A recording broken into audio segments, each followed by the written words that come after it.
और जब ये पूछा मैंने अंध भक्तों के पापा से, मसनद होकर भी ऐसी चोरी क्यों करता है?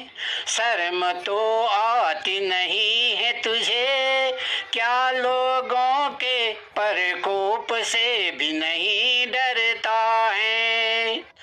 तो उसने यूं कहा, दुनिया में तुम खुद ही सुन के सटक जाओगे। सुन के समझ लिया तो फिर अपना सिर धुन के पटक जाओगे।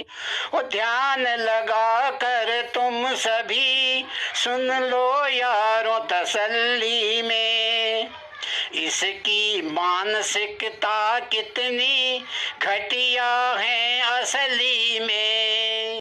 छोड़ो यार, डूब गए, कुछ होगा नहीं। अरे भगवान बचाए भाई, पता नहीं पिछले जन्म में क्या पाप किए हम हिंदुस्तान में पैदा हुए यार। पता नहीं पिछले जन्म में क्या पाप किया था, हिंदुस्तान में पैदा हुए। ये कोई देश है? ये कोई सरकार है? ये कोई लोग है? चलो छोड़ो, चले जाए कहीं और। कौन सा पंजा था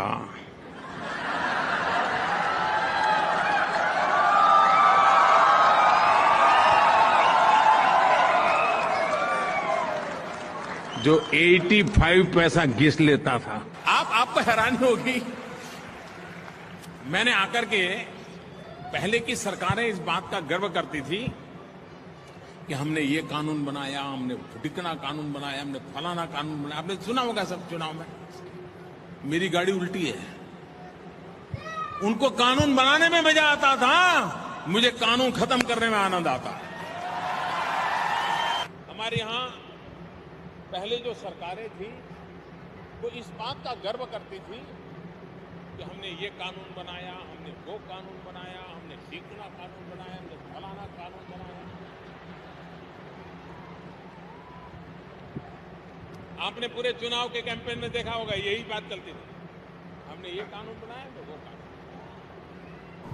सरकार की अपनी अनिर्णायकता के कारण, लेथार्जी के कारण, इनडिसिसिव के कारण, गलत परसेप्शन के कारण जो चीजें रुकी है, उसको मैं सबसे पहले सुलझाने की दिशा में प्रयास करूंगा।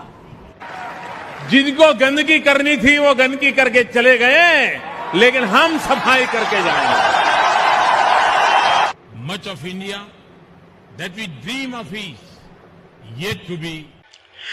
अरे अनाड़े अंध भक्तों, तुम यह कहते हो कि विदेशों में जाके देश का डंक बजाया है, मगर इसने तो हमारे ही पैसों से हमारे साथ ही देश की भी लंक लगाया है।